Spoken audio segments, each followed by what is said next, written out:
Po, Panginoon, maraming salamat po at magandang umaga po sa ating lahat. At binago na ho natin ng konti yung format natin, yung announcement natin, nilagay na natin sa gitna. Bakit po? Kasi marami po ang nagtatanong, ay may ganun ba? Kasi pag natapos na po ang preaching at napatapos na po yung ating tawag dito, yung ating offering, iba na nasa isip, iba, di na alam kung ano nangyayari. Kaya nilagay na po natin sa gitna para lahat po tayo informed, para wala pong mamimiss na mga gawain. And by the way, mamaya ini-encourage ko po ang bawat isa. Kasama po dito, hindi lang po ito para sa mga adults, kung hindi, pati po sa mga young people natin. Attend po tayo ng discipleship training mamaya. Meron po tayong pinagpe-pray at pinag-uusapan, pinaplano na makatutulong sa ministries po ng ating pong simbahan at malaking bahagi po ang discipleship training na gaganapin mamaya. So ini-encourage ko po ang bawat sa atin, please be back. Balik po kayo mamaya at magiging blessing po ito sa inyo. Magkakaroon po kayo ng dagdag na ministry at the same time matututo po tayo. Okay? So, yan po yung paalaala natin. Mamaya siguro yung mga magbabasketball, kung magagawa natin ng 6 o'clock, mag-start na tayo at 6 p.m. Para hindi po masyadong gabihin. Magawa na natin. Anyway, yung mga kababaihan naman, palagay ko, hindi matatapos ng alas 6. Palagay ko, before 5:30 o 5 o'clock, baka tapos na po sila para hindi rin tayo masyadong gabihin. Okay? So, ngayon pong oras na ito, ay po ay darako sa pag-aaral ng salita ng Panginoon. Handa na ho ba tayong mag-aral? Next week, by the way, celebrate po natin ang Resurrection Sunday. At ang ating pong choir ay nag-prepare ng ilang mga awitin, parang mini Easter presentation. Yan po ay sa susunod na linggo. Kaya yung format din po ng ating program medyo magbabago next week. Okay? So ngayon pong oras na ito, John 17, para po sa ating pag-aaral. John chapter 17, babasahin po natin ang verses 9 to 11. 9 to 11. John chapter 17, verses 9 to 11. Sabay-sabay po nating basahin. Dito po natin babase ang ating pong pag-aaral ngayong umaga pong ito. Sabi po sa John 17, 9 to 11, sabay-sabay nating basahin. Ready, begin. I pray for them. I pray not for the world, but for them which thou hast given me, for they are thine. And all are mine, and all are thine, and thine are mine, and I am glorified in them. And now I am no more in the world, but these are in the world, and I come to thee. Holy Father, keep through thine own name those whom thou hast given me, that they may be one as we are one. Pagpalain po ng Panginoon ang pagkabasa ng kanyang banal na salita. Ay pong latay manalangin, Lord, pagpalain mo po kami. Gamitin mo po mga salita mong aming mapagbubulay-bulayan upang mangusap sa aming mga puso. Katagpuin mo po kami. Napakahalaga po ng aming pag-aaralan ngayon sapagkat kung meron pong isang bagay na nakapagbibigay kaluguran sa iyo ay ang makita mo ang mga mananampalatayang iyong mga anak na nagkakais sa Panginoon para po sa iyong kalooban, para gawain, Panginoon, ang iyong nais. Ama, dinadalangin po namin, pangusapan mo po kami, turuan mo po kami, bigyan mo kami ng mababang kalooban, katagpuin mo po at mangusap sa amin pong personal ang mga katotohanan pong ito. Ito pong aming dalangin at samo sa pangalan ni Jesus. Amen. Please be seated. Again, maraming salamat po sa ating mga bisita, first-time visitors. Maraming salamat po sa mga nakaulit na at hindi itong unang pagkakataon na kayo ay nakadalo. Maraming salamat din po. Dalangin po namin na kayo po ay mapagpala ng ating pong pananambahan, ng ating pong gawain. At ngayon pong umagang ito, tayo po ay nasa ikatlong linggo ng pagtalakay ng ating pong tema na tinatalakay. Palagay ko lalampas pa po ito ng March, maybe hanggang 1st or 2nd week of April. Ay tatalakayin po natin ang ating pong pinakatema. At ang ating pong pinakatema na tinatalakay ay Becoming the Church that Pleases God. Becoming the church or a church that pleases God. Yan po ang ating pong pinakatema. Yan po yung nais nating magawa. Hindi lang tayo maging isang church, hindi lang tayo magkaroon ng gawain, hindi lang yung magkaroon tayo ng ministry, hindi lang yung dumadami tayo, hindi lang yung every Sunday nagpupunta tayo sa church. Hindi lang yung lahat ng mananampalataya matutong magbasa ng Bible, matutong mag-pray. Kung hindi ang pinaka-desire ng puso ng bawat sa atin ay yung mga mananampalataya tayo na nagbabasa ng Biblia, na may ministry, na umaattend ng church, at the same time ay nalulugod natin ang ating Panginoon. Kasi napakalaki po ng possibility na every Sunday nasa church tayo, meron tayong mga ginagampanan, but we are not pleasing God. Parang yung mga anak din natin, sabi nga natin last week, meron tayong mga anak, ang tawag sa atin tatay, ang tawag sa atin nanay, sila po ang dahilan kung bakit tayo nagluluto, umuuwi sila sa bahay natin, di po ba pinakakain natin sila, niyayakap natin sila, at alam nating mga magulang na mahal natin ang ating mga anak. Pero aminado tayo na hindi lahat ng ginagawa ng mga anak natin ay nakakalugod sa atin. Walang question sa pagmamahal natin sa ating mga anak, pero ang malaking question, di po ba, hindi lahat ng mga anak are pleasing their parents. At the same time, ganun din. Ang sitwasyon natin madalas sa Diyos, hindi natin problema at hindi natin pag-aaralan kung mahal ba tayo ng Diyos o nararamdaman ba natin na mahal natin ng Diyos o sa bawat isa sa atin bilang mga mananampalataya, hindi po question yung mahal ba natin ng Diyos kasi mahal naman talaga natin ng Diyos. Ang pinakamalaking gusto po natin bigyan ng pagtatanong at pag-ayos ay hindi lang yung masabi nating mahal natin ng Diyos, kung hindi masabi ng Diyos sa atin, "These are my children in whom I am well pleased."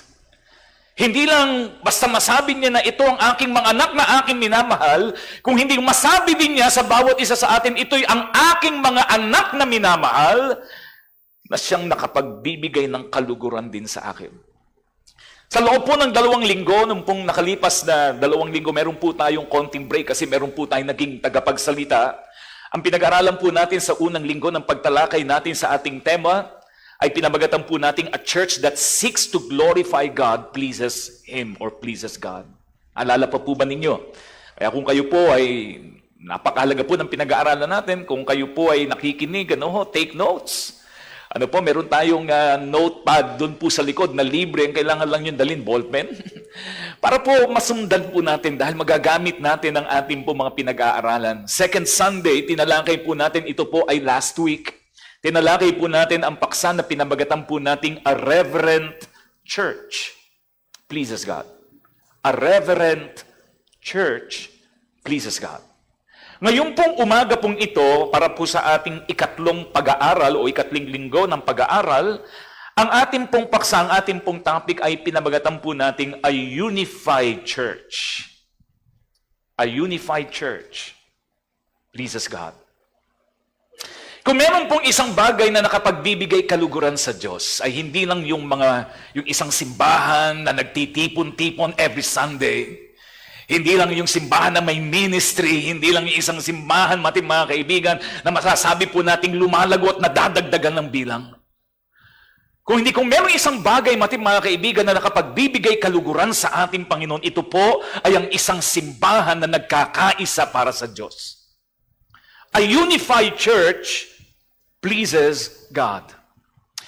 Bago po tayo tumuloy sa ating pag-aaral, meron po akong gustong ipagawa. At ito po ay sa pamagitan ng isang silly question. Pero sagutin po ninyo.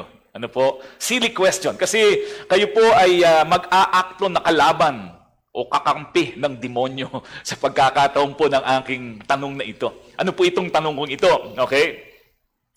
Kung kayo po halimbawa ay kaaway ng gawain ng Diyos, kung kayo halimbawa, mga kaibigan, ay bahagi ng kampo ng kampo ng demonyo na gusto nyong sirain ang gawain ng Diyos, ang church, ano ang gagawin ninyo para tumigil ang church sa kanyang ginagawa? Ano ang pwede nyong isiping paraan kung kayo'y kaaway ng gawain ng Diyos?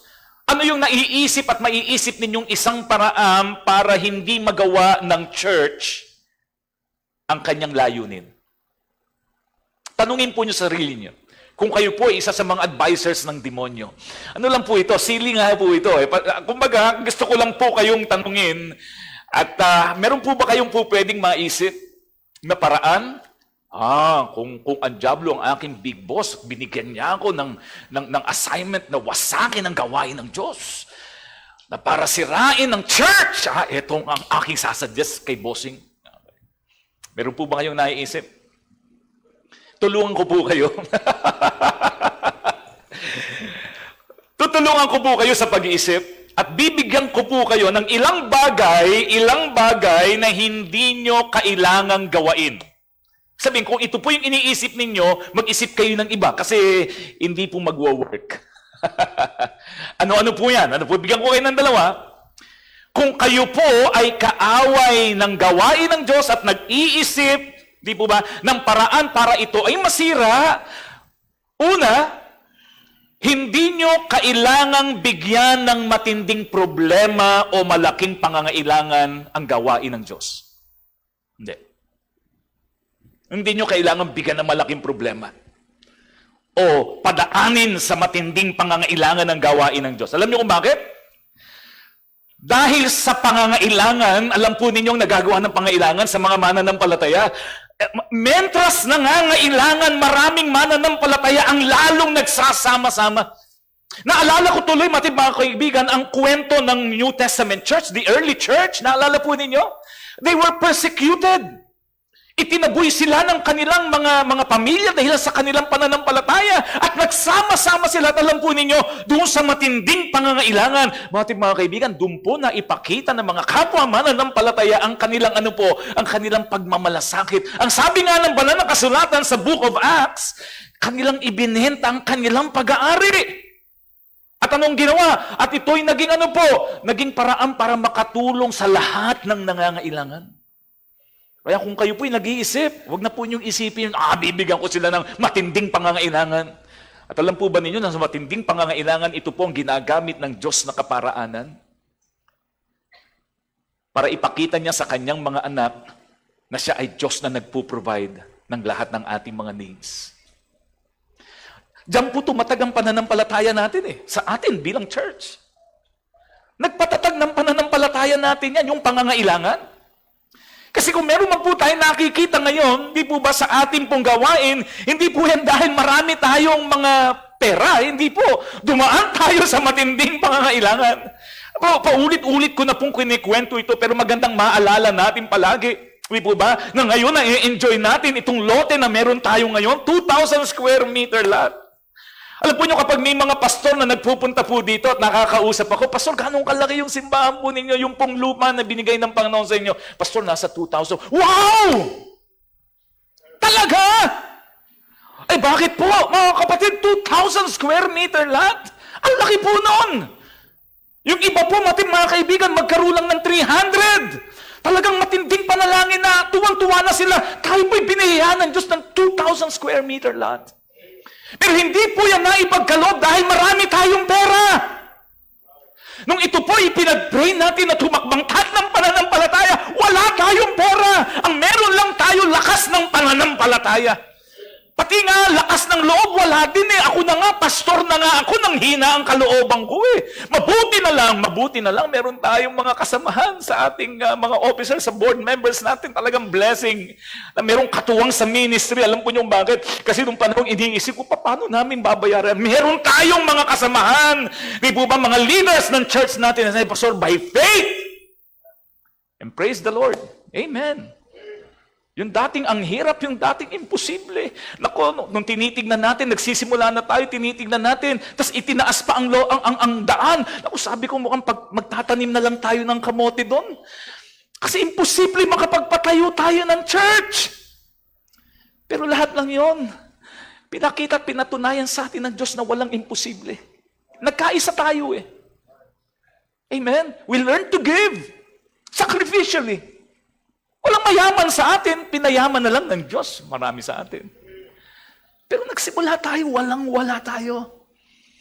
Kaya kung ang iniisip po ninyo para mahinder ang gawain ng Diyos at masira ang gawain ng Diyos, bibigyan ko sila ng matinding pangailangan. Hindi effective. Isip po kayo ng iba.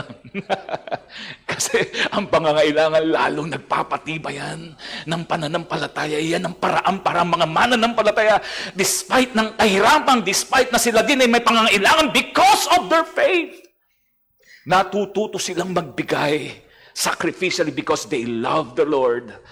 And praise the Lord, sapagkat lahat ng gumawa ng paraan at naging kabahagi sa pakikiisa, wala po akong nakita at walang lumapit sa akin, Pastor, naghihirap po kami. Pastor, simula po nung ako'y naging kabahagi, nung ako po ay nag-take part para manalangin at gumawa ng paraan at magsakripisyo, Pastor, wala na po kaming bahay. Nanghihingi na lang po ako ng pagkain. Walang ganon. Marami pa rin problema, may pangailangan pa rin, pero hindi tayo pinabayaan ng Diyos. Amen? Pangalawa, kung kayo po nag-iisip ng paraan how to stop the church, to destroy the church. Ang pangalawa pong bagay na gusto kong isuggest, wag na po ninyong isipin na lalagyan ko sila ng matinding persecution.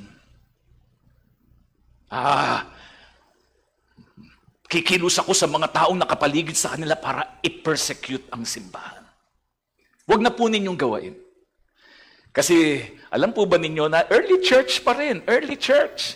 Alam po ba ninyo, mga kaibigan, ng early church kaya po lumaganap? Because of persecution. Kaya nagkaroon ng iba't ibang mga simbahan, iba't ibang mga local churches, lumaganap ang ebanghelyo, hindi lang sa Israel, hindi lang sa kalapit lugar, umabot nga po sa atin eh. Alam niyo kung bakit? Because of persecution. Kasi lahat, mga kaibigan, ng pinersecute, kinailangan silang umalis, pero hindi naging dahilan para sila'y tumigil. Bakit? Sapagkat nanampalataya at naniwala sila, mga kaibigan, ng ebanghelyo ng Panginoong Kristo. Ito ang magbabago ng buhay ng tao. Kaya anywhere, everywhere they went, they shared the gospel sa lahat ng mga tao because of persecution. Kaya kung yun po yung isang iniisip ninyo, wag na.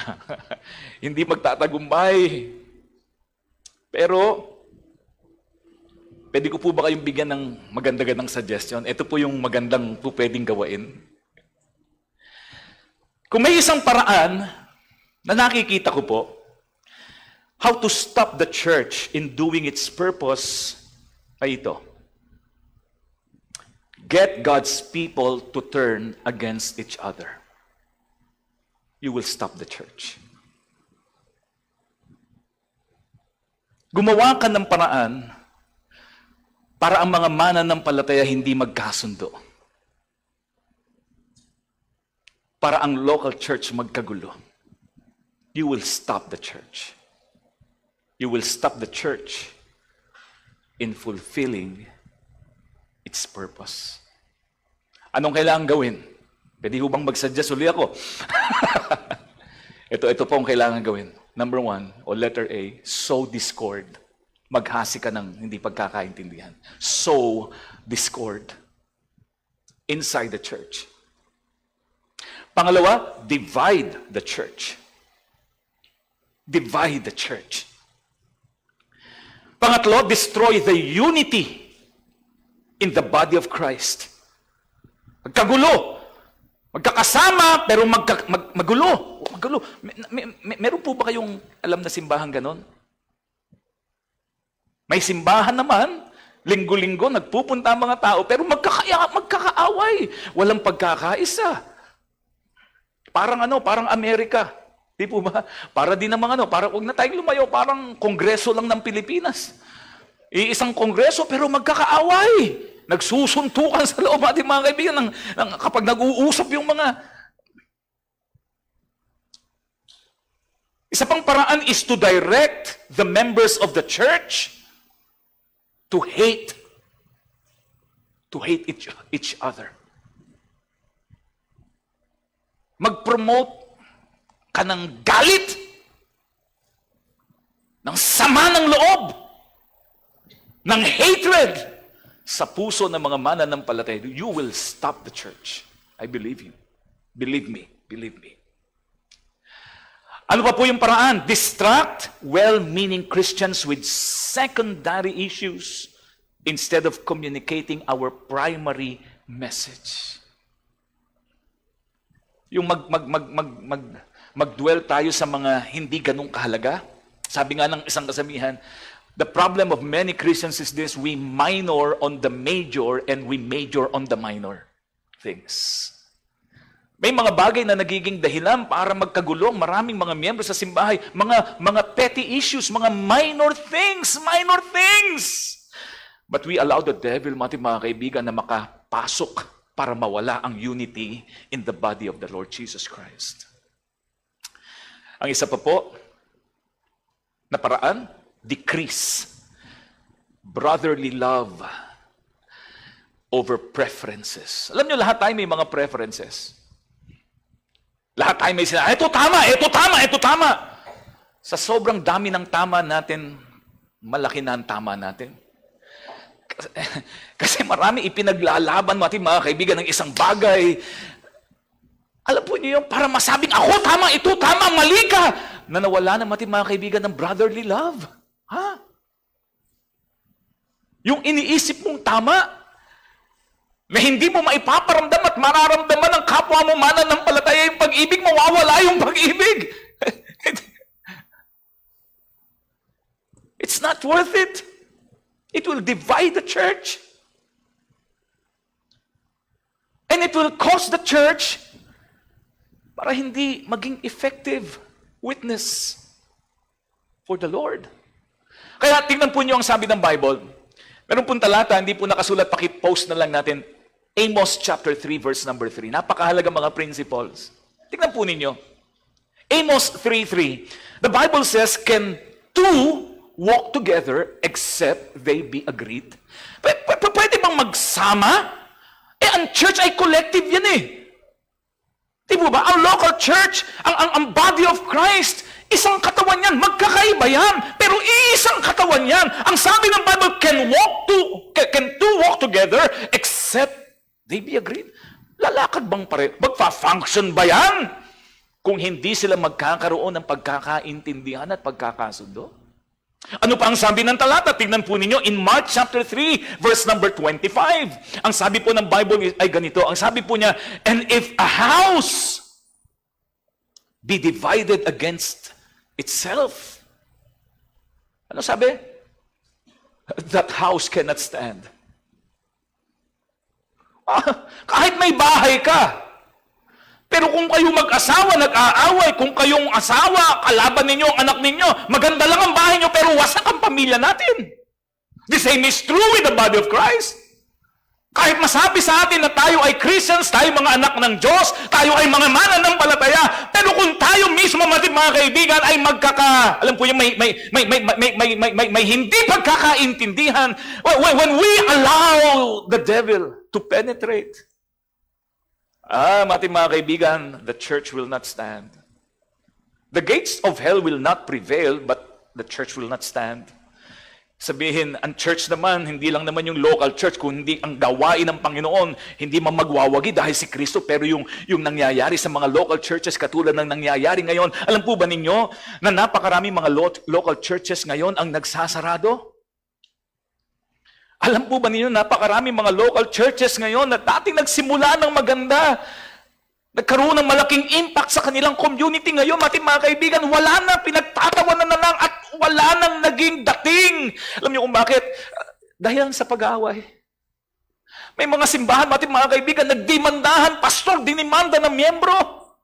Mga miyembro nagdimandahan, mga simbahan na pinadlock. Yung dating open door, ngayon nakapadlock. Pambihira, ang sakit. Pero nangyayari yan. Nangyayari yan. Kakalungkot. But it's true. Ito ang reason why Jesus Christ, before going to the cross, yan po yung naging laman ng kanyang panalangin. He prayed for, He prayed for unity. He prayed for unity.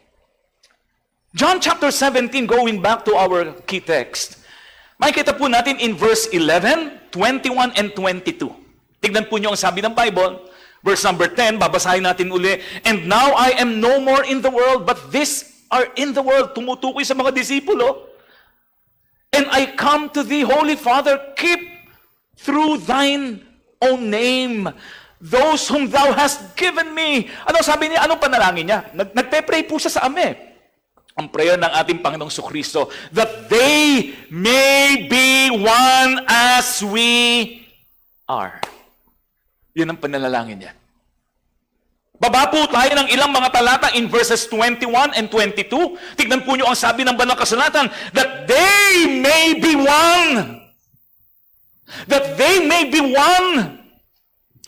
As thou, Father, art in me, and I in thee, that they also may be one in us.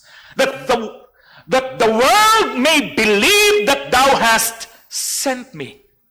Verse number 22. And the glory which thou gavest me, ano sabi niya? I have given them.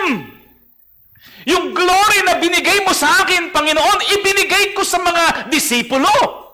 Anong dahilan? Ang sabi, that they may be, again, anong sabi? That they may be one even as we are one. Nung gabi na si Kristo po ay mamamatay na at ipapako na sa krus. Bago kinabukasan, siya po'y nanalangin sa Ama, and notice ang panalangin ni Jesus Christ. Jesus Christ didn't pray for miracles. Hindi siya nanalangin, Panginoon, gumawa ka po ng milagro. Itong mga taong ito, bigyan mo sila ng kapangyarihang gumawa ng milagro. Hindi. Hindi rin ipinanalangin ni Jesus Christ, mga kaibigan, Lord, Ama, palaguin mo po sila, padamihin mo po sila. Hindi niya ipinanalangin ng pagpaparami. Hindi rin ipinanalangin, mga kaibigan, ng ating Panginoon Jesucristo, Father, please protect them. Please protect them. Ingatan mo po sila sa mga various trials, sa mga persecutions, sa mga tao mag-iisip ng hindi mabuti. Hindi nang ipinanalangin, mga kaibigan, ng ating Panginoong Jesucristo. Alam po ninyo ang kanyang ipinanalangin? He prayed for unity. Make them one. Make them one as we are one. He prayed for unity in the body of Christ. Bakit po mahalaga? Bakit yun ang pinag-pray ng ating Panginoong Jesucristo? Why? Ang sagot po actually is in verse number 21. Kung babalikan natin ang talata, John 17:21, ang sabi ng talata, tingnan po ninyo, that they all may be one as thou, Father, art in me, and I in thee, that they also may be one in us. Maging iisa silang lahat. Magkakaiba sila. Iba-iba sila ng pananaw, iba-iba sila ng paniniwala, iba-iba sila ng ugali, iba-iba sila ng mga preferences, iba-iba sila ng iniisip. Pero I pray that they be one in us. Po yung pagkakaiba sa ating mga mananampalataya, iba-iba talaga tayo ng ugali. Ako po, iba po ang taste ko eh. Ibang taste ko sa pagkain. Katulad din naman ninyo. Sa inyo, ayaw nyo ng maasim. Ako, gusto ko maasim. Sa atin, gusto natin ganito, matamis. Ako, dati matamis na matamis. Ngayon, konting matamis na lang. Namabago. Iba-iba. Sa atin, mahilig sa maanghang. Salamat sa Diyos kasi kapag naging Christian tayo, hindi tayo pare-pareho ng panlasa. Magkakaiba pa rin tayo. Pero alam niyo, pagkakapare-pareho natin, meron tayong iisang Diyos na hindi magiging dahilan ng pagkakaiba-iba natin sa panlasa para hindi tayo magkaisa for the glory of God. Alam niyo, sabi ng dahilan, anong dahilan bakit the Lord Jesus Christ prayed for unity? Ito ang sabi ng Bible sa may bandang huli. Ang sabi po dyan, that the world, that the world may believe that thou hast sent me. That the world may believe. Lord, make them one like us. Upang ang mundo, ang mga hindi mananampalataya, maniwala na ako ay isinugo mo. Na totoo ako sa aking mensahe. Ano po ang principle na tinuturo sa atin ng Bible? Ito po ang principle na tinuturo. Jesus tied the credibility of the gospel. Alam niyo kung saan? Hindi sa mensahe lang. Bagaman ang mensahe napakahalaga, ang aral napakahalaga, pero alam po niyo kung saan po nakadikit ang credibility ng gospel ni Jesus Christ? It is in the unity of the believers. Hindi ko po sinasabi magkaisa lang tayo kahit mali ang mensahe. Tama naman ang mensahe. Tama ang ebanghelyo eh. Ang problema kahit tama ang ebanghelyo, pero kapag walang pagkakaisa ang mga mananampalataya at hindi nakita ng mundo ang pagkakaisa sa atin, hindi rin sila maniniwala. Amen? Kaya ang Panginoon, ang sabi niyo, I pray for unity among my people. Kasi kapag nakita ng mundo that we stand united, kahit magkakaiba, but we stand united, the world will clearly see the love of Jesus Christ through us. Kaya si Jesus Christ prayed 3 times, 3 beses. Ang panalangin niya doon sa mga talatang binasa natin, make them one. Father, please make them one. Make them one. Make them one. Because when the body of Christ is united, when Christians are united, when the members of the local church is united, Jesus Christ is impossible to ignore. Hindi po pwedeng hindi siya pakikinggan ng mundo. Hindi po pwedeng hindi makikinig ang tao sa mensahe ng Panginoon. Kapag nakita niya na ang mga mananampalataya na nagsasabing tagasunod ni Kristo ay nagkakaroon ng pagkakaisa.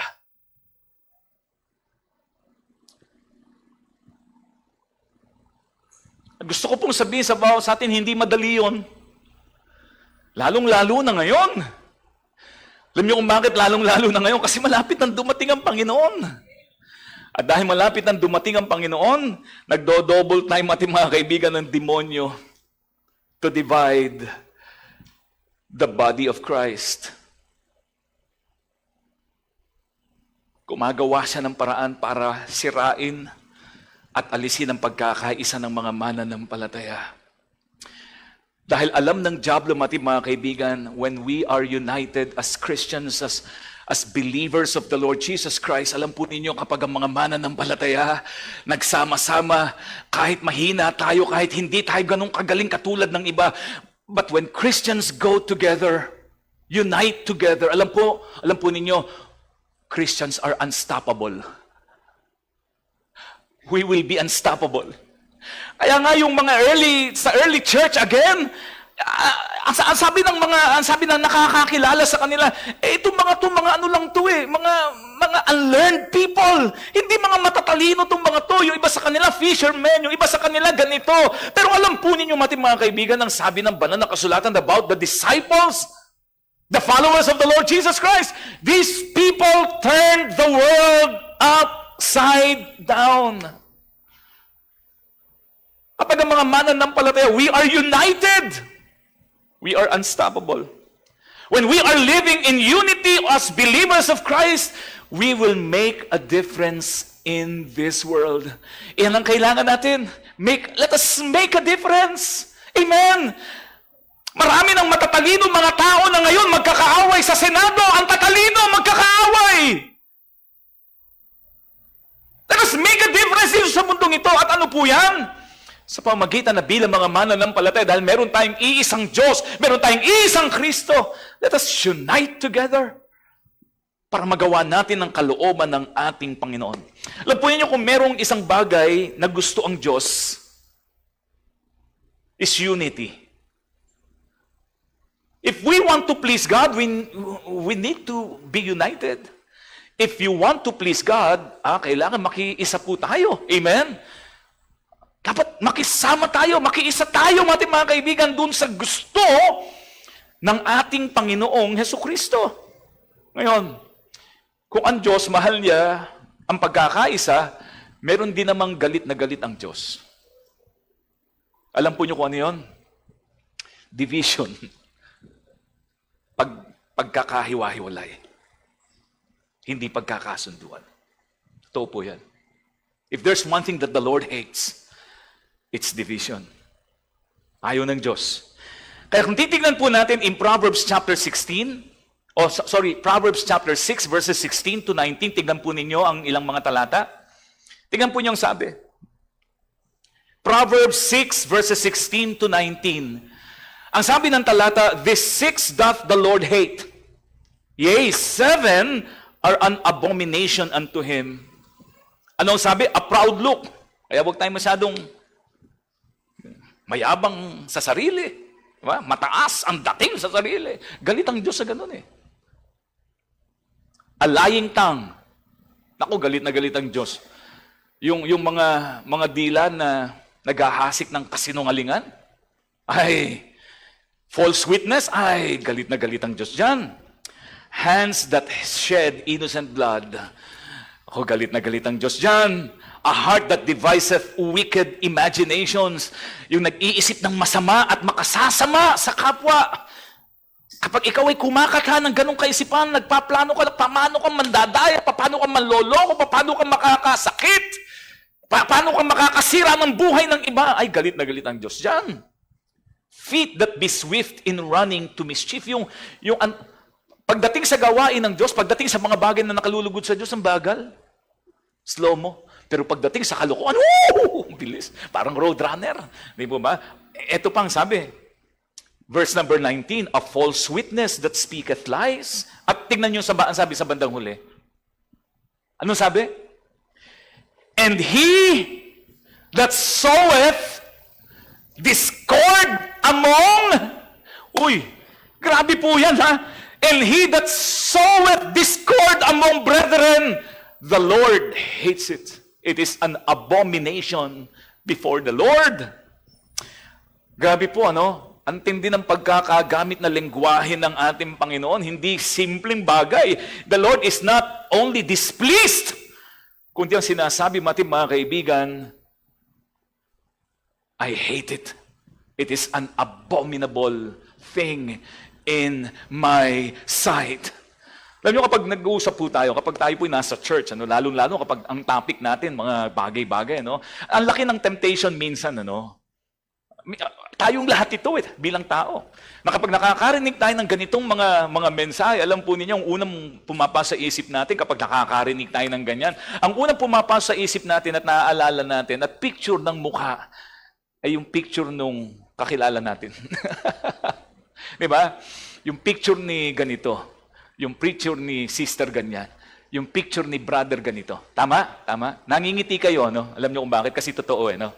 Ha? Kapag nakakarinig tayo ng mga pangangaral na tumutukoy, matid at nagsasabi na malito, dapat ganito, ang unang nasa isip natin is, ibang tao! Well, hindi po ito patungkol sa ibang tao. Bagaman meron talagang mga taong ganon, pero ang layunin natin, mga kaibigan, ay hindi para sa ibang tao. Ang layunin natin is para sa sarili natin. Kaya ang tanong natin, mga kaibigan, ay hindi, is he doing? Is she doing those things that promote unity? Hindi po. Ang magandang tanong, am I doing my part? Kaya gusto kong maging mensahe sa ating lahat. Ginagawa ko ba yung bahagi ko to keep the unity in the body of Christ? Ngayon, isa pang tanong, Pastor, paano nga po ba? Paano po bang mapapanatili ang unity despite being unique? Despite of being different from each other? Pastor, paano magkakaroon ng unity? Magkakaiba kami ng opinyon. Iba opinyon ko, iba opinyon niya. Iba ang tingin niya, iba ang pananaw ko. Paano? Pastor, napakahirap magkaisa. Hindi po. Mahirap kapag hindi tayo marunong sumunod sa kalooban ng Diyos. Kapag ang lagi nating isip, mali siya at tama ako. Lahat sila mali, ako lang ang tama. Kapag gano'n ang pananaw natin, ay maniwala, walang unity. Habang buhay kang may tama. Pero hindi ka habang buhay na tama, may tama ka. Okay, may tama ka. Dahil ikaw ang gagamitin ng kaaway para hindi natin, mga kaibigan, magkaroon ng pagkakaintindihan at pagkakasunduan. Tandaan po natin yan. Dito na po tayo dadako sa ating pag-aaral, 3 bagay. Okay? We need to consider 3 things to unite us. 3 things, 3 bagay. Ano ang makapag-unite sa atin? Hindi yung parehong isip, panlasa, pananaw. Magkakaiba-iba po tayo, mga kapatid. Kakaiba. Alala ko tuloy nung kami magkakausap, yung mga leaders natin gumawa ng plano. Ang isip ng isa ganito, ito mas maganda to, ito mas maganda to. Maniwala kayo, mga kaibigan, kung hindi kami nagkaisa, Maniwala kayo, meron dito, ganito itsura. Dito, iba itsura. Dito, iba kulay. Sa kabila, iba kulay. Ang pangit, pero purihin ng Diyos dahil may spirit of unity. Ang naging result ay kaayusan. Amen? We need to consider three things to unite us. Always, number one, always remember, ito po yan, always remember for us to unite, sa loob ng pamilya, sa magkakamag-anak, sa trabaho, sa hanap buhay, sa church. Applicable po ito. Okay? Para magkaroon ng pagkakaisa, mga kaibigan, always remember that we have, number one, a common foe or enemy. Isa lang ang kaaway natin. We have a common enemy. We have a common foe. Isa lang. Kailangang kilalanin natin na meron tayong nag-iisang kaaway lamang. Isa lang ang kalaban natin bilang mga mananampalataya. At ang kaaway natin ay hindi yung kapatid natin sa Diyos. Hindi. Ako na magsasabi. Kung meron tayong kaalitan sa ating kapwa mananampalataya, hindi mo kaaway yan. Kapatid mo yan. Pagdating ng huli, pagkatapos ng lahat ng ito, sa langit, magkikita-kita pa rin kayo niyan. Maniwala po kayo. Maniwala kayo. Ang kalaban natin, hindi yung mga kapatid natin sa ating Panginoon, not our brothers and sisters in Christ. Gusto ko rin sabihin na ang kaaway natin, hindi asawa natin. Bagaman ang tingin ng maraming, demonyo po eh. Demonyo po yung asawa ko. Mga kapatid, asawa mo yan. Ang kaaway natin, mga kaibigan, ay hindi ang mga magulang natin. Mga anak, kung iniisip natin ang mga magulang ko, pastor, napakaganito, napakalupit. At mga kaibigan, huwag mong itratong kaaway mo, ang magulang mo. Yan ang nagbigay ng buhay sa iyo eh. Magkakaiba tayo, iba-iba tayo ng ugali.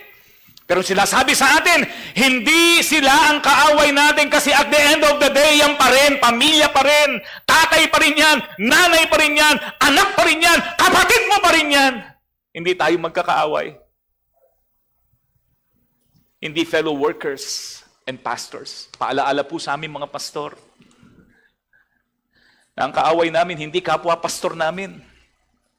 Hindi kapwa manggagawa ng lingkod ng Diyos.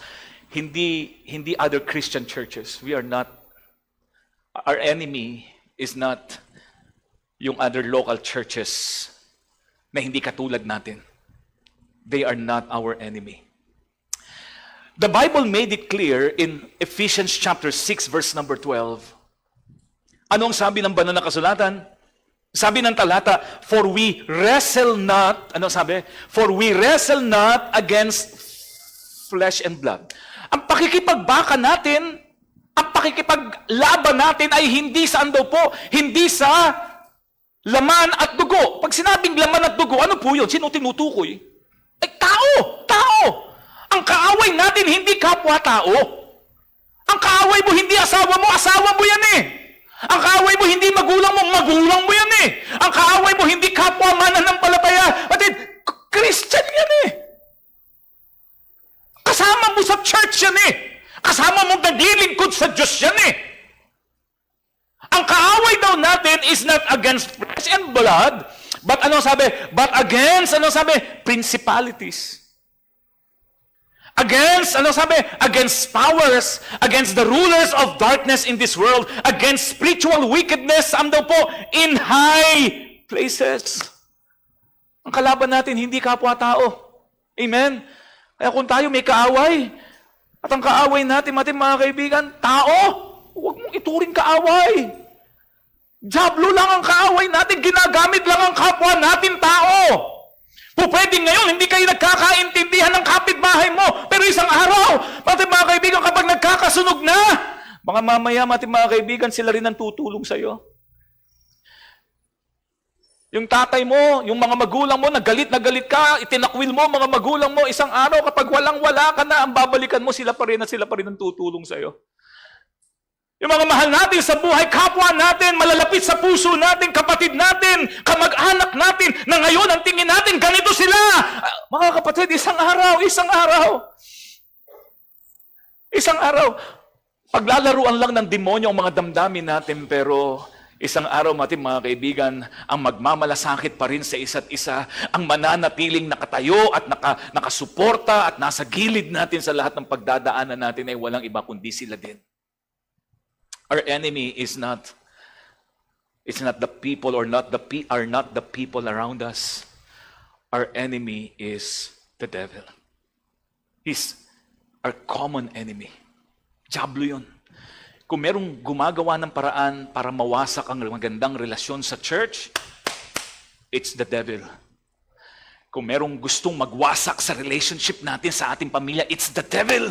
It's the devil. Siya ang kalabanin natin. At gumawa tayo ng paraan para yung mga mahal natin sa buhay, yung mga tao na ibinigay sa atin ng Panginoon, maging kabahagi ng ating mga buhay, ay magawa nating mailapit sa Diyos. Nakakalungkot sapagkat ang diablo nagwawagi sa katawan ni Kristo.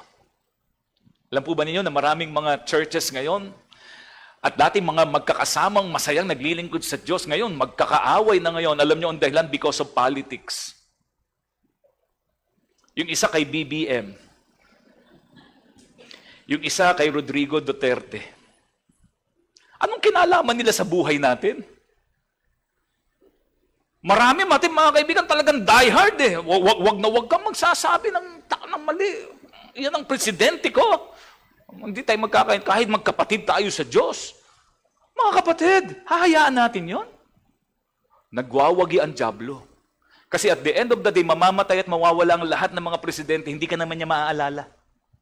Hindi siya makakaalala ng isang mamamayan sa Kalumpit, na miyembro ng Christian Baptist Church ng Kalumpit, na nagtanggol sa kanya.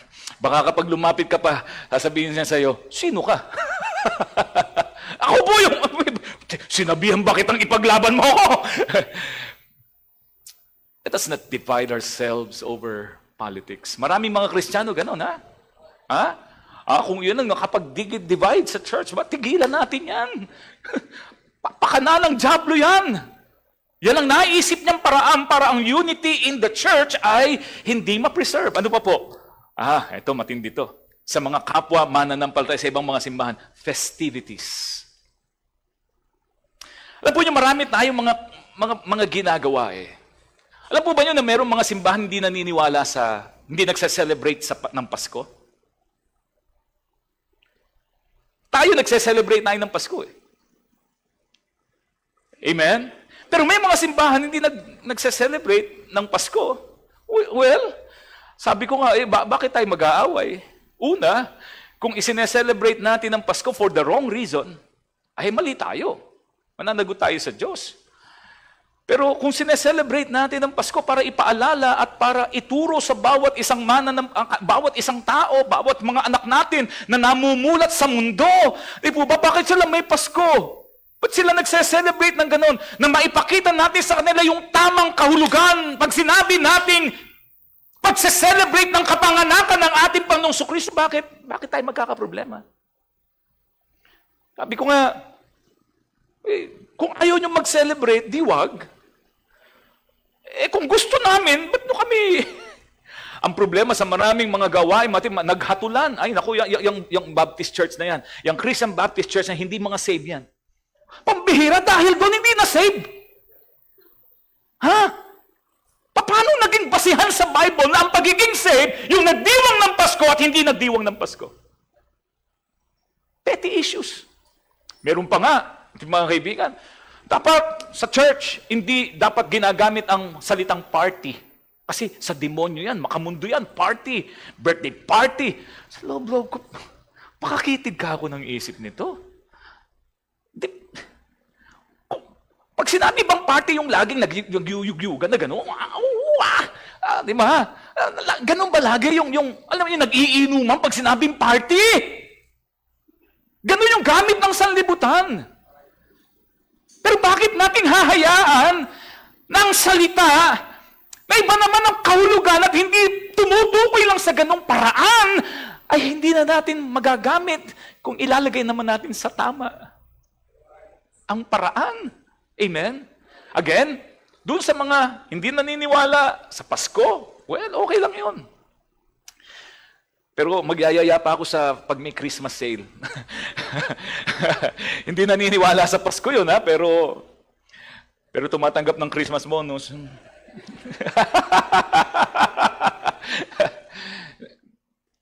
Petty issues. Sa akin po, hindi ko na masyadong issue. Kaya kapag halimbawa meron okay lang. Hindi sumasama loob ko. At hindi rin nagiging dahilan para manghatol ako ng iba. Bakit? Kasi mga minor things. May mga simbahan, may mga mananampalataya, nag-away, mga simbahan over music. Music. May mga simbahan, they use drums, di ba? Pabago-bago yung ilaw, parang disco. Ang church natin, hindi tayo gumagawa nun. No. Di pa naman ako. Di ba? Wala pa naman, di ba? Wala namang tumutugtog sa ating, wala naman tayong parang... Dati, masyado akong particular to, ay nako, sa demonyo yan. Pero habang tumatagal, mga kaibigan, sabi ko nga, bakit ko inilalagay sa sarili ko ang panghahatol sa kapwa? Kasi meron po kaming pinanggalingang simbahan, yung pinanggalingan namin, hindi yung Glen Haven, yung pinanggalingan namin na dati, yun na nagturo sa amin how to worship in a solemn way. Na ngayon, iba na yung style nila eh. Na nung una, hindi ko matanggap, sabi ko, parang sinapian na sila ng masamang espiritu, mukhang nawala na sa katotohanan. Hanggang, alam nyo, habang tumatagal, dapat pinalalawak din ng Panginoon ng ating mga isip. Na kung yung simbahan na ito ay lumayo na sa pangangaral ng tamang ebanghelyo, well, yun na yun. Iba na ang doktrina. Sa mga major doctrines, hindi na nagtuturo that salvation is by faith. Pero kung pagkakaiba, bigla silang nag-shift doon sa contemporary way of worship, hindi ako makikisama sa kanila. In the sense na, fellowship tayo. Kaya pansinin po yung mga ka-fellowship natin, katulad din ng way of worship natin. Bakit po? Hindi dahil galit tayo sa kanila o masama sila o sa demonyo sila. Hindi po. Isipin po ninyo kung sila hindi sanay sa way of worship natin. At tayo pupunta sa kanila, kahit mga Kristiyano naman, ay magmumukha tayong eng-eng doon. Ang bira, lahat sila nagtatalo na pagtapos tayo. Kaya hindi tayo nagpupunta eh. Pero hindi ibig sabihin, mga kaibigan, kaaway natin sila. Hindi. Meron akong mga pastor na kakilala, ganun yung way of worship, pero magkakaibigan kami. Hindi kami naghahatulan.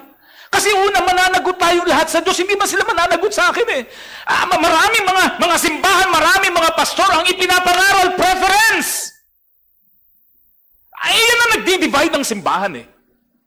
Kaya maraming mga churches nakakalungkot magkakaaway. At eto matindi. Masakit man tanggapin, pero mga Baptist matitindi dyan. Tayo mga Baptist na ako ha. Pero ako magsasabi sa inyo, ang daming Baptist ang magkakaaway. Ang dahilan ay yung mga mission na pinanggagalingan. Merong mga Bible Baptist. Merong Fundamental Baptist. Merong Conservative Baptist. At marami pang klase ng Baptist. Maniwala po kayo, lumaki po kami doon sa pag hindi fundamental Baptist. Ay, hindi natin kasama yan. Dapat galit tayo dyan. Ang magkakaaway, kapwa Baptist. Magkakaiba lang ng pinanggalingan. Sabi ko, bandang ulo, pambihira. Paano maniniwala sa atin yung mga gusto nating i-reach out? Ang kaaway ko, Baptist Church din. Ang tinitira nung isa, yung pastor, doon sa kabila. Kapatid, hindi tayo ganon. Yun eh. Hindi gusto ng Diyos na iisa lang tayo eh. Sa pananaw. Magkakaiba talaga tayo ng pananaw. May mga pagkakataon na hindi po ito aral, hindi ito doktrina, kundi may mga pagkakataon na nagdi-divide sa maraming mananampalataya at Christian churches is preferences. Preferences. Preferences sa music, preferences sa damit. May mga simbahan, galing po tayo sa ganun. Huwag kang magpapantalon, backslider ka. Ano, totoo po yun, ha? Huwag kang magpapantalon, backslider ka. Ha? Anong bandang huli, mga kaibigan, nagulat ako yung pinanggalingan ng aral. Sila pala, hindi na rin ganun na rin, nagpapantalon. Hindi ko po sinasabing kung ano na lang isuot ninyo, ha? Maliwanag ang sabi ng Bible, mga kaibigan, in 1 Timothy chapter 2, verse number 9. Anong sabi ng Bible? In like manner also that women adorn themselves in, ano sabi? Be modest, be modest, be modest. Yun ang principle eh. Be modest in your apparel. Pag sinabi nating modest apparel, it reflects decency and appropriateness. Merong isang simbahan, mga kaibigan. Again, hindi ko po ito sinasabi para hatulan sila, kundi gusto ko lang makita lang natin yung dapat hindi tayo ganon. Diba ba? Mahal natin yung kapwa natin. Amen? Yung kapwa mananampalataya, lalo kung kapwa baptist natin na pareho naman ang ating aral, mahal natin sila, hindi tayo magkakaaway. Kaya lang merong iba sobrang extreme. Basta sobrang extreme, mga kaibigan, suswimming, alam nyo, naka-jogging pants eh. Hindi, totoo po ah.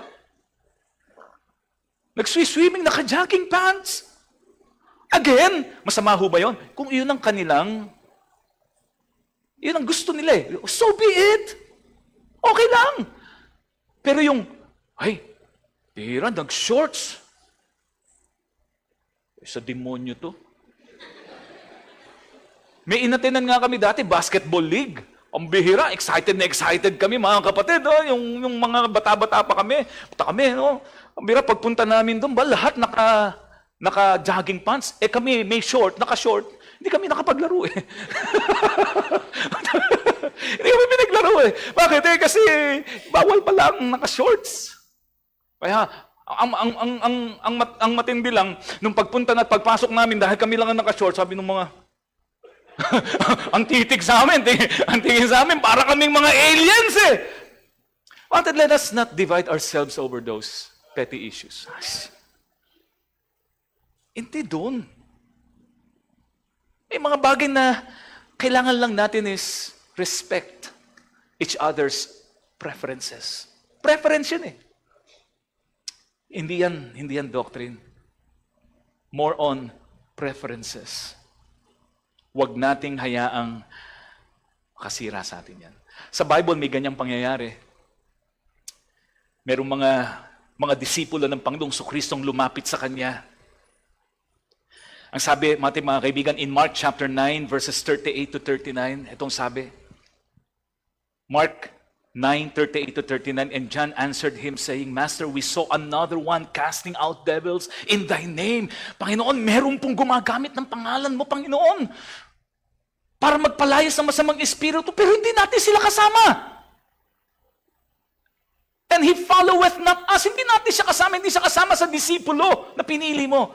We forbade him because he followeth not us. Hindi naman siya kasama sa grupo eh.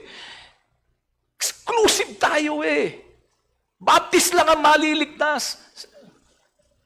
Yung mga miyembro nga ng Baptist, hindi pa tayo sigurado eh. Hindi ko sinasabi mga kaibigan na hindi ako anti-Baptist ako eh. Pero to the extreme na ituturo natin na Baptist lang ang maliligtas. At ang particular hindi yung kasama lang sa grupo natin. Pero yung ibang Baptist hindi naligtas. Sobra na yon. Huwag tayong papasok doon. Huwag. It will divide the body of Christ. Akala natin tama tayo, but we're not. But we're not. Anong sabi ni Jesus Christ in verse number 39? But Jesus said, forbid him not.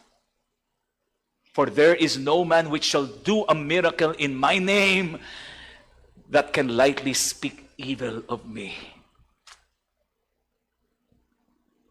Amen. Huwag nating hayaan. May mga bagay na ginagamit ang kaaway to divide us. Let's not allow the devil to penetrate and to infiltrate us. Matuto tayong rumispeto sa iba. Kapag kulto, yun, talagang iba yun eh. Pero yung alam mong pareho, pero iba lang yung style nila, Hindi tayo nakikipag-compromise, ha? Sa church naman natin, wala naman tayo nun eh. Doon pa rin tayo eh. Di po ba? Pero hindi dahilan para maging masyadong malaking issue na magiging dahilan para ang magsiraan, ang magbanatan, at ang maging magkaaway, parehong pastor, parehong simbahan, na ginagamit ng Diyos to share the gospel of Christ. It's not worth it. Pero ang diablo tuwang-tuwa sa ganun. Hindi tayo ganun. Let's not divide the body of Christ. Let us not quarrel over preferences. Let us not quarrel over personalities. Let us not quarrel over positions. Let us not quarrel over policies. Iba-iba tayo mga polisiya. Iba-ibang simbahan, iba-ibang mga polisiya yan eh. Hayaan nyo siya. Hayaan nyo sila. Yun yung paraan nila eh. Iba-ibang administration. Iba-ibang pastor. Iba-ibang style ng pastor. Iba-ibang pamamalakad ng pastor. Huwag kayong mag-alala, mananagot naman sa Diyos lahat ng mga pastor. Pero huwag na lang tayo makipag-away. Sila naman ihaharap sa Diyos eh. Malibang binigyan ka ng Diyos ng, anak, ikaw na humatol sa kanila. Pagdating ng araw, ikaw sa kanila, sa iyo sila haharap, anak. Kung may nangusap sa atin ganun, siguro yung pwede. Pero kung wala, at parang tayo huwag nating hayaan. Let us not quarrel over practices. Let us not quarrel over perspectives. Let us not quarrel over petty issues. You know why? Because we have a common foe. We have a common enemy, and that is the devil. Diablo yun! Diablo yun! Gagamitin niya yung mga binanggit natin na yun para magkakahiwa-hiwalay tayo, para sa local church natin dahil magkakaiba tayo ng pananaw. Gagamitin niya yun para hindi tayo magkaintindihan, hindi mamayani ang brotherly love sa buhay natin bilang mga anak ng Diyos. Para magkaroon ng disagreement. So number 1, paano tayo magkakaisa? Kilalanin natin that we have a common foe or enemy. And that is the devil. Hindi mo kaaway ang tatay mo, ang nanay mo, ang kapatid mo, ang ate mo, ang kuya mo, ang ka-churchmate natin, ang kapatid natin sa Diyos. Hindi tayo magkakaaway, magkakapatid tayo sa Diyos. Accept it. Pangalawa, the second thing that will unite us is, secondly, a clear focus. Yung una, common foe, common enemy. Ang second is a clear focus. Karoon ka ng clear focus. Ano yung clear? Saan focus? Pursue one mission. We pursue one mission. Magkakaiba tayo ng pananaw, magkakaiba tayo ng preferences, but we have a common mission. And what is our common mission? Matthew 28, 19 and 20. That is our common mission. Hindi para itaas, Baptist lang. Bagaman, I am proud to be a Baptist. At hindi ako mahihiya na ako'y Baptist pastor. Umattend kayo sa Baptist church. Hindi po ako nahihiya. Yun ang pinapangaral natin. Pero ang common mission, ang mission ay binigay sa atin ng ating Panginoong Jesucristo ay hindi gawing Baptist lahat ng mga tao. Ang gawing maging Kristiyano ang lahat ng mga tao. Iyon ang common mission natin. Common mission. Again, hindi po ako nagpo-promote ng ecumenical movement, ha? Gagamitin ng demonyo yan in the last days. Hindi tayo for ecumenical movement. Meron pa rin pagkakaiba-iba. Hindi nga tayo sumasama mati sa ibang mga fellowship, sa ibang mga simbahan. Kasi baka magkaroon lang ng hindi maayos na... Kasi iba practices nila eh. Iba sila eh. Iba tayo eh. Dahil hindi ibig sabihin magkakaaway kami. Hindi. As long as nagkakaisa sa isang misyon. At ano yung misyon? Sabi ng Bible, go ye therefore and teach all nations. Ano ibig sabihin ng go ye therefore and teach? Evangelize. Share the gospel. Make disciples. Makakilala sila kay Kristo. Maging mananampalataya mga tao, that is our mission. That is our mission. Baptizing them in the name of the Father, of the Son, of the Holy Ghost, teaching them to observe all things whatsoever I have commanded you, and lo, I am with you always, even unto the end of the world. This is our mission. Our mission is to share the gospel to everyone. Kaya nga may mission, world mission. Hindi lang sa Kalumpit, hindi lang sa Pilipinas, hindi lang sa Luzon, but to all the world. Alam po niyo kung merong makakahadlang sa pangangaral ng Ebanghelyo, kung merong makakahadlang upang ang mga nais nating makarinig at maakay kay Kristo ay hindi makinig at hindi maniwala sa sinasabi natin, kapag nakita ng mga tao sa paligid natin at sineshare natin, na tayo mga nagsasabing mga mananampalataya, nagsasabing binago ni Kristo, ay mga taong nagsisiraan sa isa't isa. They will never believe us. That's why the Lord Jesus Christ prayed for unity. Make them one, Lord. Make them one, Lord. Upang yung katotohanan, yung ebanghelyo, yung reason why I came here, ay tanggapin ng mga tao. Na makita sa bawat mananampalataya that they are one, just as you and me and I are one. Pagkakaisa. Pagkakaisa. Again, sa mga kapwa mananampalataya ito, we are one in Christ.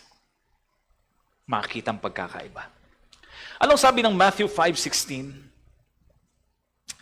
Ang sabi po ng Matthew chapter 5 verse 16, let your light so shine before men that they may see your good works and glorify your Father which is in heaven. Mabuting gawa. At ang mabuting gawa, mga kaibigan, isang manifestation ng isang mabuting gawa is we learn to be united, to unify, makiisa. Hindi sa gusto ng mundo, kundi sa paggawa ng nag-iisang misyon, and that is to share the gospel to all the people. How do we do it? Paano tayo magkakaroon ng isang misyon?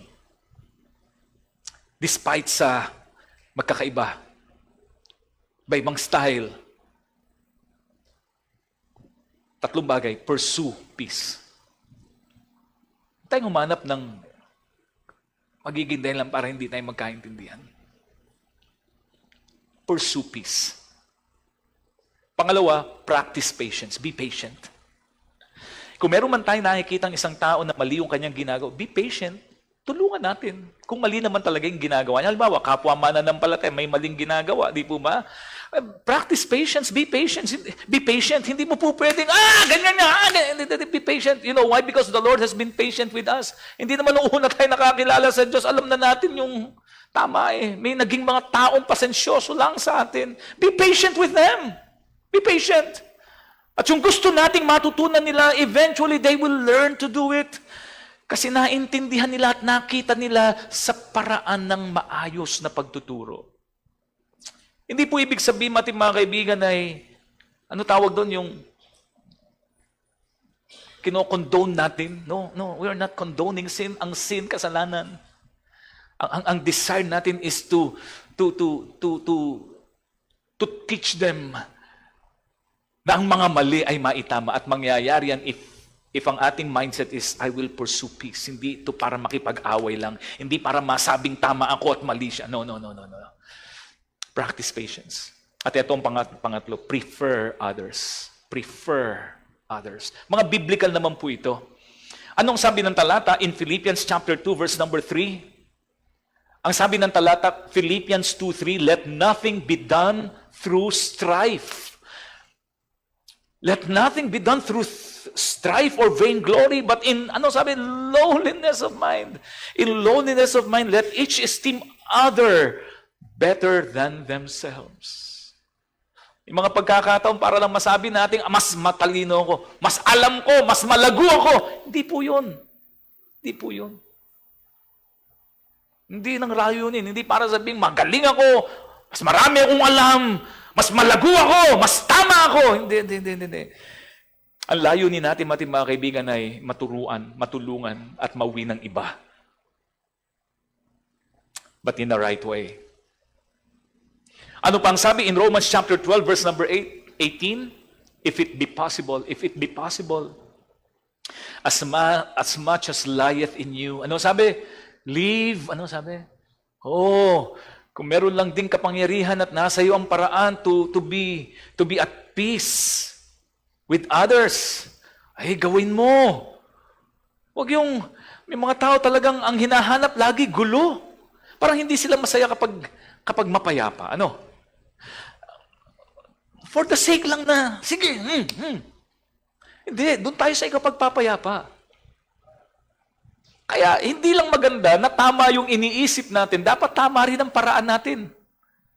Kasi yun ang magpo-promote ng peace. Amen? Yun ang magtuturo ng tama, hindi yung i-insist mo. Parang sa atin lang din mga magulang, di ba? Nagdumaan din sa pagiging anak. Ba't yung anak ko, ba't hindi niya maintindihan? Kaya nga kapag may magulang na lumalapit sa akin ganon, na sinasabi, Pastor, yung anak ko, ang tigas ng ulo, nasasaktan na ako, ganyan-ganyan, ba't hindi niya maintindihan? Sinasabi ko lang, paano mo ba sinasabi? Pastor, gigil na ako Nawala na ako ng pasensya, Pastor. Talagang bunganga ako, Pastor. Talagang, sabi ko, kung ikaw bang nasa katatayo ng anak mo na gusto mong sabihan at matuto at matanggap nila na mali yung kanyang ginagawa at gusto mong ilagay sa tama yung kanilang ginagawa, sa paraan ng pagsasabi mo at pagsasalita mo, makikinig ka ba? Kasi kung ikaw mismo, yung anak, kung nagbaliktad kayo at yung anak mo ang ganun magsalita, ikaw ang anak at siya ang magulang at ganun yung paraan, baka hindi ka rin makinig. Kaya naalaala ko tuloy, aral sa akin yun Mga anak ko lumalaki, sabi ko, titigas ng mga ulo na to, high blood ako. Alam mo, tinuro sa akin po ng Panginoon, balikan mo lang kung bata ka, ganyan ka rin Bakit ka ba nagre-rebelde? Bakit ba hindi mo tanggapin yung sinasabi ng mga magulang mo? Tama naman. Alam nyo, binalikan ko. Kasi yung naging paraan minsan ng mga magulang ko dati, hindi ko masyadong naintindihan. Naintindihan ko na nung matanda ako. Nung may anak na ako, mas matindi pala ako. Pero tinuruan ako ng Panginoon, baguhin mo. Find ways. Parang BDO, we find ways. Find ways. Paanong mas magiging maayos doon sa taong gusto mong tulungang magbago. You will find ways. Hindi lang dapat tama ang sasabihin. Tama ang paraan. Kung paanong ikaw din ang nasa ganung kalalagayan dati, yun din ang hinahanap mo, yun ang dapat nating matutunan. Amen? Live peaceably with all men. As much as lieth in you. Number 3 and the last. Dito po tayo magtatapos. Mabilis. A consistent formula. Ang mag-unite sa atin,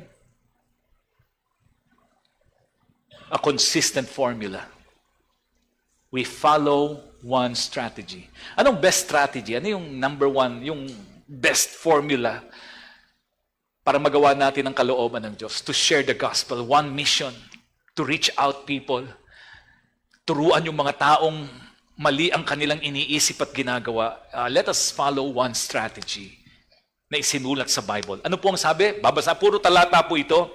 1 John 4:7-9. Ano sabi ng talata? Beloved, let us love one another. For love is of God, and everyone that loveth is born of God, and knoweth God. He that loveth not, knoweth not God, for God is love. In this was manifested the love of God toward us, because that God sent His only begotten Son into the world that we might live through Him. Anong ginamit na paraan ng Diyos na iparamdam sa atin ang kanyang pag-ibig? Na tayo i-reach out ng Diyos through love. That's the number one strategy. Hindi pa husayan, hindi pa galingan, hindi pa talinuhan, hindi paramihan ng kaalaman, hindi pabaitan. Ganyan ang ginamit at ginawa ng mga Pariseo during their time. New Testament time, ganito, tama, mali yan. Tama ang kanilang sinasabi, pero wala ang pag-ibig At ang tawag sa kanila ng Panginoon, they were hypocrites. The greatest strategy and the most effective way ay makita sa buhay natin yung pag-ibig ng Diyos. Pag-ibig ng Diyos. John 13, verse number 34, a new commandment I give unto you. Ano sabi? John 13:34, a new commandment I give unto you, that ye love one another as I have, ano sabi? As I have loved thee. Pastor, ibig sabihin, kahit na masama, kahit mali, dahil mahal, hindi po yun. Hindi po. Yun ang ginagamit ng mundo ngayon. Because God is love, tanggapin nyo na kami, kung sino kami. Hindi po yun ang sinasabi natin. God is love, pero ang Diyos, holy God. Pero kung paano natin silang makukuha, paano natin silang makukumbinsing magbigay ng kanilang puso sa ating Panginoon, buksan nila, ipakita natin yung pag-ibig, hindi paghatol lamang. Iyon yung sinasabing strategy. Hindi yung kung ano na lang gusto nyong gawin, mahal naman kayo ng Diyos, sige na! Hindi yun hindi na mensahe nun.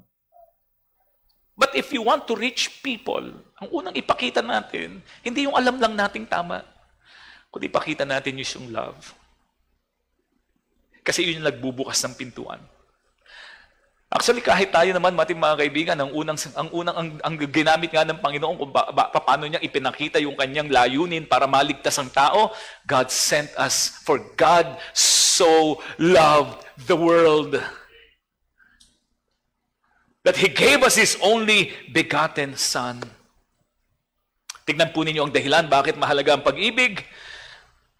1 Corinthians 13, 1-3, mabilis na talata, though I speak with the tongues of men and of angels and have not love, have not charity, kahit na ang galing mo magsalita, pati lengguwahe ng mga anghel, nasasabi mo na, wow, bang klase yan. But if you don't have love, ano sabi ng Bible?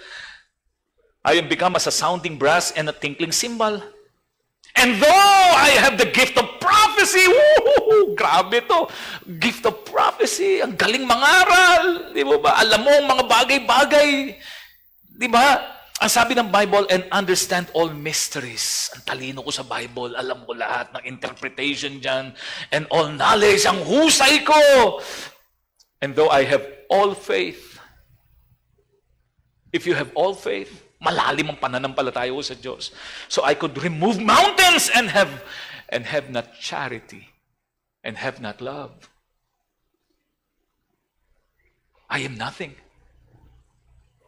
Kahit ikaw ang pinakamagaling. Pero yung galing mo, walang pag-ibig, kundi para lang sabihing magaling ka at sabihing ikaw ang tama. And you will not apply love. First, love. You are nothing. We are nothing. Walang kwenta. Kahit akong pinakamahusay sa lahat. And though I bestow all my goods to feed the poor, and though I give my body to be burned, grabe, sakripisyo nito. Itong totoong tagasunod ni Kristo, magsasakripisyo ng kanyang buhay. Pero ang sabi, and have not charity, it profiteth me nothing. Greatest strategy is love. Hindi ko sinasabing, huwag tayo mag-aral, hindi mahalaga ang... Pero kahit meron tayo ng lahat ng mga yun, pero ang driving force natin is not love. Ang magiging driving force mo is self, pride. We are nothing. Ngayon, ano po ba nagagawa ng love? Ito ang sabi ng pagpapatuloy, verse number 4. Tignan nyo sabi. Ito na. Paano ba malalaman na ako ay may pag-ibig? Ito ang sabi. Love or charity, ano sabi? Suffereth long. Amen? Kahit marami kang alam, kahit tama sinasabi mo, pero hindi ka naman willing na maging pasensyoso. Ang totoong pag-ibig, humahaba ang pasensya. Amen! Amen! Kaya kahit merong isang miyembro ng pamilya o mahal sa buhay o kasamahan sa church, ang tigas ng ulo nito! Takwil na nga natin ito. Pero hindi. Be patient. Be patient. Show them love. Understanding. Amen? That's love. That's love. Is kind. envieth not, hindi pinagmamalaki at ipinagmamapuri ang kanyang sarili, not puffed up. Love doesn't behave itself unseemly. Love doesn't seek her own.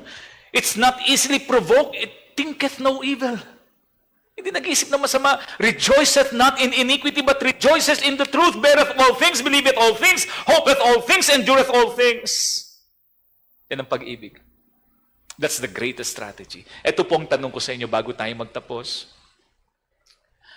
Meron bang mga taong malapit sa atin that needs love? Meron bang mga taong nakapaligid sa atin, malapit sa atin, kakilala natin na nangangailangan ng love, meaning nangangailangan ng forgiveness? Tayo naman nanampalataya na gusto natin silang mailapit sa Panginoon. Baka ang kailangan nila ay hindi lang pagtutuwid ng kanilang ginagawa, kundi ang number one na kailangan na ipakita at maramdaman nila that we love them. At may paparamdam natin na we love them kung matututunan natin magpatawad sa kanila. Mga kapatid, kung meron kayong sama ng loob, kung kanino man, ang una, mga kaibigan, is learn to forgive. Katulad ng pagpapatawad ng Panginoong Kristo sa atin. Kahit na siya na ang mali. Pero nagkakamali tayo if we will harbor bitterness sa puso natin. Kahit siya gumawa sa'yo ng mali, may mali siya, pero kapag nag-harbor ka ng galit sa puso mo at hindi ka natuto magpatawad, hindi ka nagiging tama sa harapan ng ating Panginoon. Huwag nating hayaang magkaganon. Wag. Meron ka bang dapat patawarin? Meron ka bang dapat unawain? Baka meron tayong kakilala, meron tayong mahal sa buhay, meron tayong kasamahan. Ang hirap intindihin. Baka ang kailangan mo mga kaibigan is more understanding. Love. Dahil kung merong greatest strategy, how to win them, how to show them the right way, hindi lang yung knowledge natin, it is, ang sabi ng Bible, it is love. That's the greatest strategy. Alam niyo kailangan natin gawin? Let us pursue and let us promote. Let us protect and let us promote. Pastor, kung alam mo lang ang pinagagawa sa akin, masakit. Ganito ang mga pinagagawa sa akin.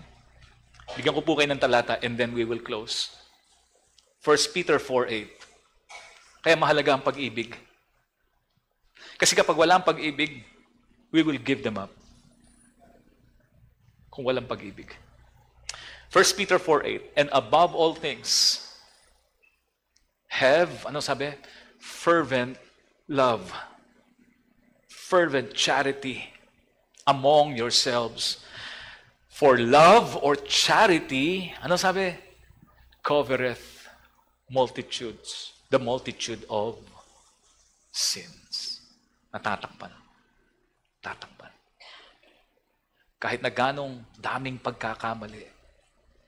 Pero kapag mahal mong isang tao, natatakpan. Ibig sabihin, natututunan mong palampasin yung ginawang sakit sa iyo.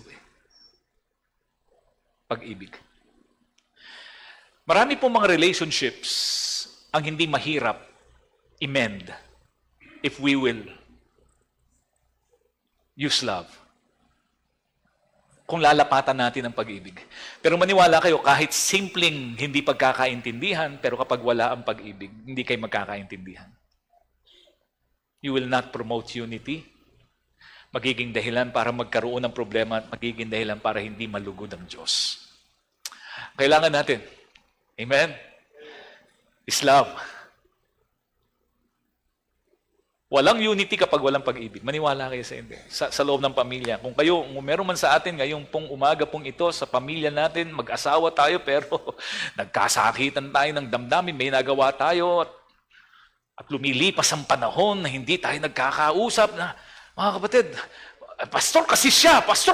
Kasi, ang love, tinatakpan lahat ng kasalanan. Simula tayo ng bago.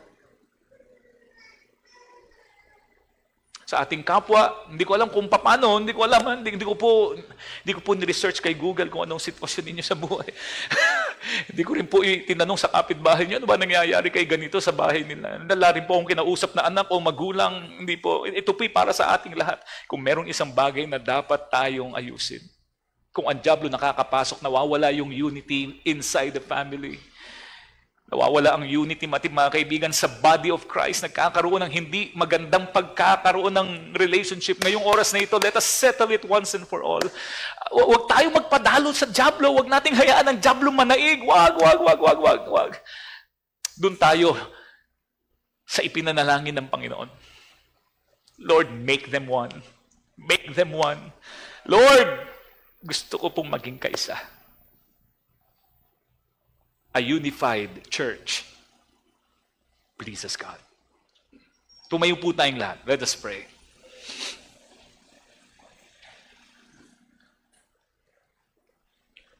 A unified church pleases God.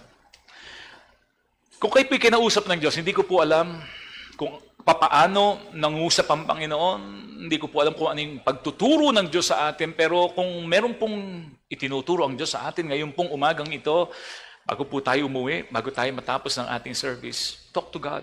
Mahirap po ito. Again, hindi madali. Ang kaaway natin dito, damdamin.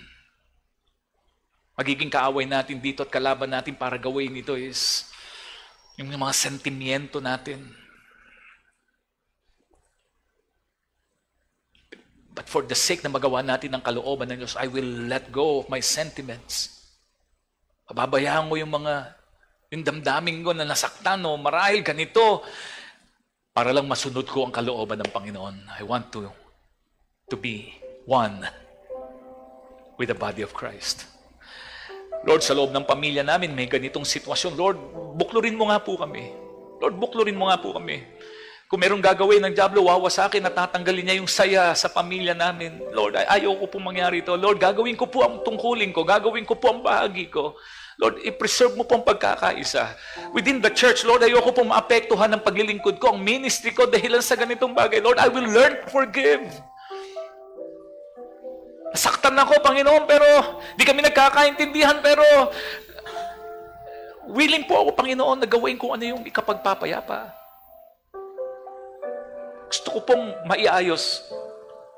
Kasi alam ko ito kalooban mo at ito yung nakapagpapa-please sa iyo, Panginoon. Kung ito pong panalangin at pangungusap sa iyo ng Panginoon, if the Lord is talking to you, ngayong oras na ito, talk to God. Talk to God. Lapit po tayo sa harapan, maikling sandali ng ating pong invitation at makipag-usap tayo sa Diyos. Let us humble ourselves before the Lord at aminin natin, Panginoon, ito po yung sitwasyon. Meron po akong damdaming ganito. Lord, ganito po. Lord, please, kumilos ka po sa akin, please.